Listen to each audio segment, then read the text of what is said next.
আসসালামু আলাইকুম সবাইকে। ইটস মি মাহি, চলে এসেছি আপনাদের সাথে নতুন একটা ভিডিও নিয়ে। আজকে আমি আপনাদের সাথে শেয়ার করব 3 পদের ভর্তা, মানে হচ্ছে অনেক সহজে 3 পদের ভর্তা কীভাবে বানাই। এখানে আমার ভর্তার ভিতর আমি আজকে বানাবো বরবটি ভর্তা, পেঁপে ভর্তা, তারপর হচ্ছে আলু ভর্তা। আর আপনারা চাইলে এখানে দেশি আলুও নিতে পারবেন। আমি এখানে বড় আলু ছিল, বড় আলুগুলোই নিছি। আর ভর্তার জন্য প্রথমে পেঁপে, তারপর আলুগুলোকে বয়েল করে ফেলবো। আমি আমার টাইম বাঁচানোর জন্য হচ্ছে রাইস কুকারে দিয়ে দিয়েছি, আপনারা চাইলে চুলায়ও দিতে পারবেন। তো এটা হচ্ছে ভর্তার মেন উপকরণ হচ্ছে আমাদের শুকনো মরিচ, তারপর হচ্ছে ধনিয়া পাতা, পেঁয়াজ, তারপর হচ্ছে রসুন। এখানে আমি দেশি রসুন নিয়েছি, আর রসুন আমাদের হাড়ের জন্য অনেক বেশি ভালো, তাই বেশি বেশি করে রসুন খাবেন। আর এখানে আছে হচ্ছে ঝাল বাড়ানোর জন্য আমার যেগুলো মরিচ, শুকনো মরিচ আছে ওইগুলো। তারপর দিয়ে দিয়েছি চুলায় সরিষার তেল দেওয়ার পরে দিব হচ্ছে আমাদের বরবটিগুলোকে যতক্ষণ মানে এগুলো নরম না হয় ততক্ষণ পর্যন্ত ভাজতে হবে। আর তেল গরম হওয়ার পর দিতে হবে, কারণ তেল ঠান্ডায় অবস্থায় দেওয়া যাবে না। বরবটিগুলো নরম হওয়ার জন্য তেল গরম হওয়ার পর এগুলো দিয়ে সুন্দর করে নাড়াচাড়া করে নিব। আর আমি এখানে 2-3 বার চেক করছি সিদ্ধ হয়েছে কিনা, বাট হয় না, কিন্তু শেষে দেখি এটা সিদ্ধ হয়েছে। সিদ্ধ হওয়ার পর এগুলোকে আমি একটা প্লেটে নিয়ে ফেলছি, কারণ হচ্ছে এগুলো বেশিক্ষণ রাখলে পুড়ে যাবে, আর পুড়ে গেলে এখানে ভর্তার যেটা মেন স্বাদ আছে ওটা চলে যাবে। অনেকে সিদ্ধ করে, কিন্তু এভাবে ভাজলে কিন্তু অনেক বেশি মজা। তারপর হচ্ছে দেশি রসুনগুলোকে ভেজে নেব। দেশি রসুনগুলো ভাজার একটা প্রধান কারণ হচ্ছে যদি কাঁচা অবস্থায় ভর্তা করেন তাহলে রসুনের যে স্মেলটা থাকে ওটা চলে আসে। আর যদি এভাবে ভেজে রসুনগুলোকে মানে হচ্ছে ভর্তাতে দেওয়া হয় তাহলে ওই রসুনের কাঁচা গন্ধটা থাকে না। আর এখানে হচ্ছে ভাজার পর নিয়ে ফেলতেছি। এখানে আমি পুরি নাই আসলে, এগুলো আর কিছুক্ষণ রাখলে পড়ে যাবে। তারপর হচ্ছে আমি দিয়ে দিব হচ্ছে পেঁয়াজগুলোকে আমি ভাজতেছি না, আসলে এগুলোকে আমি নরম করতেছি। এখানে অত বেশি তেল ইউজ করি নাই, যে তেলগুলো আগের ছিল ওইখানে পেঁয়াজগুলোকে হালকা করে আমি ভাজতেছি, মানে হচ্ছে এটা পেঁয়াজগুলোকে নরম করতেছি। আসলে পেঁয়াজগুলো নরম হওয়ার পর হচ্ছে আমি নিয়ে ফেলবো। আর তারপর হচ্ছে আমি আরও খানিকটা সরিষার তেল দিব। আর আমরা মরিচ সরিষার তেলে ভাজবো, কারণ হচ্ছে যদি এমনি শুকনো কড়াইয়ে যদি আপনারা মরিচ ভাজেন তাহলে মরিচগুলো কালো হয়ে যাওয়ার মানে একদম পুড়ে যায়। আর এইভাবে একটু হালকা তেল দিয়ে যদি মরিচগুলোকে ভাজে তাহলে অনেকক্ষণ পর্যন্ত মরিচগুলো মচমচে থাকে, তারপর সহজে পুড়ে না। আর এখানে হচ্ছে আমার সেই ভাজা মরিচগুলা, যেগুলো ভিতরে কিন্তু এখন অনেক ফ্রেশ আছে। তারপর হচ্ছে রসুন ছিল, আর এখানে হচ্ছে সেই নরম করে রাখা পেঁয়াজগুলো।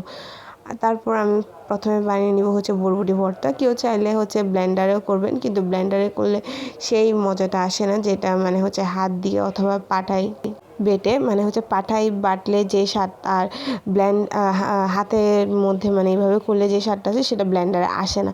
তো আমার পাটায় এখন অনেক ঝামেলা, তাই আমি কি করছি হাত দিয়ে করে নিছি। তারপর এখানে নিয়ে নিছি হচ্ছে আমার সেই ভাজা মরিচগুলো, তারপর পেঁয়াজ, তারপর নিছি রসুন। এই পেঁয়াজ, মরিচ, তারপর রসুন, এই তিনটাকে হচ্ছে অনেক ভালো করে ম্যাশ করে নিব। আর হচ্ছে এখানে রসুনগুলোকে অনেক ভালো করে মানে হচ্ছে এগুলো শক্ত যেগুলো আছে ওইগুলোকে নরম করে ফেলতে হবে। তারপর দিয়ে দিয়েছি লবণ। আর এখানে এক্সট্রা করে সরিষার তেল যদি খান আপনারা দিতে পারেন, কিন্তু আমি ভাজার টাইমে হচ্ছে অনেক বেশি সরিষার তেল দিচ্ছি, তাই আমি আর অত সরিষার তেল দিই নাই। তারপর দিয়ে হচ্ছে ধনিয়া পাতাটা চাইলে অপশনাল, এটা হচ্ছে টেস্ট বাড়াবে আপনাদের ভর্তার। তো এটা হচ্ছে 1 পদের ভর্তা রেডি। তারপর বানাবো হচ্ছে আলু ভর্তা। এখানে আমি শুধু 3টা আলু নিয়ে নিয়েছি আমার পরিমাণের, আপনারা চাইলে আপনাদের নিজেদের পরিমাণের আলু ইউজ করতে পারবেন। তারপর আলুগুলোকে সুন্দর করে ম্যাশ করে নেব। আর আলু ভালো করে সিদ্ধ হলে অনেক বেশি মজা হবে, কারণ ভালো করে তাই সিদ্ধ করতে হবে। তারপর এখানে হচ্ছে সেই পেঁয়াজ, তারপর মরিচ, এখানে একটু মরিচ বেশি নিয়েছি, কারণ আলু ভর্তা ঝালঝালি ভালো লাগে। তারপর হচ্ছে আমরা এখানে রসুন, মরিচ আর লবণ, পেঁয়াজ, এই 3টা জিনিসকে ভালো করে মিক্স করে নিব, ভালো করে এগুলোকে ম্যাশ করব। এরপর হচ্ছে আলুর সাথে মাখায় নিব।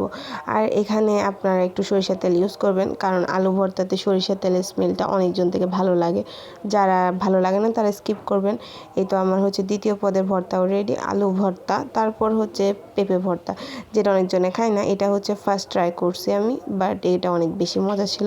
পেঁপেগুলোতে একটু পানি আসছে, পানিগুলোকে মানে এগুলো ভালো করে ম্যাশ করে নেবেন যাতে পেঁপের পানি আর মানে পেঁপেগুলো একদম পুরোটা সফট হয়ে যায়, একদম ভালো করে মেখে নিতে হবে। তারপর আর বাকি যতগুলো রসুন পেঁয়াজ মরিচ ছিল ওইগুলোকে আমি মেখে নিব। আর এটা যখন প্রথমবার ট্রাই করছি প্রথমবার হিসেবে এটা অনেক বেশি মজা হয়েছে। এরপর দিয়ে দিব হচ্ছে লবণ দেওয়ার পর এগুলোকে ভালো করে মিক্স করতে হবে। আর এখানে একটু ধনিয়া পাতা বেশি করে দিবেন, কারণ হচ্ছে পেঁপে যেটা সিদ্ধ করার পর যেটা পেঁপের স্মেল থাকে ওটা ধনিয়া পাতার ফলে চলে যায়। এখানে আমি ধনিয়া পাতা একটু বেশি দিছি। তারপর এগুলোকে সুন্দর করে ভর্তা করে নিয়েছি। এরপর দিব হচ্ছে সরিষার তেল। আর আমি এখানে সরিষার তেল ইউজ কম করছি, কারণ হচ্ছে যে যতটুকু সরিষার তেল খায় সে ততটুকুই সরিষার তেল দিবে। এই তো রেডি হচ্ছে আমার এটা আলু ভর্তা। তারপর হচ্ছে আমি এখানে পেঁপে ভর্তা। তারপর এখানে হচ্ছে আমি তেল দিয়েছি হচ্ছে নিজেদের পরিমাণ অনুযায়ী, কারণ যতটুকু ভর্তা ততটুকুই তেল, এর বেশি দেওয়া লাগবে না। যে যতটুকু ভর্তা হবে তারপর সে ততটুকু দিবে। তারপর ছিল হচ্ছে বরবটি ভর্তা। এখানে হচ্ছে আলু ভর্তা। আর হচ্ছে আমি ভর্তাগুলো খাবো হচ্ছে খিচুড়ির সাথে, সাদা ভাতের সাথেও আপনারা চাইলে খেতে পারেন। আর কারণ খিচুড়ির সাথে খেলে ভর্তা আর খিচুড়ি কম্বিনেশনটা অনেক বেশি ভালো লাগে। আর এখানে হচ্ছে আমি 2 পদের ভর্তা নিয়েছি। তারপর হচ্ছে পেঁপে ভর্তা। আর ঝাল একটু বেশি, মানে ঝাল যে যতটুকু খায় সে ততটুকুই ঝাল দিবে। তাই আমি এখানে 3টা কাঁচামরিচ নিয়ে ফেলছি, কারণ আমার থেকে ঝাল বেশি ভালো লাগে। আর এখানে হচ্ছে এটা হচ্ছে আমার সেই পেঁপে ভর্তা, আলু ভর্তা, তারপর হচ্ছে বরবটি ভর্তা। তখন আমি খাওয়া শুরু করছি। আর হচ্ছে পেঁপে ভর্তার সাথে মানে 3টা ভর্তাই যখন একসাথে ছিল অনেক বেশি মজা হয়েছে। আর ভর্তাগুলো অনেক বেশি মজা ছিল। যারা এভাবে খিচুড়ির সাথে ভর্তা ট্রাই করতে চান তারা সবাই আপনারা এই ভর্তাগুলো ট্রাই করবেন। আর আরও নতুন নতুন আমি এরকম ভর্তার রেসিপি দিব। তো সবার আমার ভিডিও ভালো লাগলে একটা লাইক করবা। আর ইউটিউব থেকে যারা দেখতেছো তারা সবসময় আমাকে একটা সাবস্ক্রাইব করবা। আর ফেসবুক থেকে যারা দেখতেছো তারা একটা ফলো দিয়ে আমার পাশে থাকবা। আর আমাকে অবশ্যই আমার ভিডিও কেমন হচ্ছে সেগুলো তোমাদের কমেন্টের মাধ্যমে জানাবা। সো সবাইকে আল্লাহ হাফেজ। আজকের মতো এতটুকু। আসসালামু আলাইকুম সবাইকে।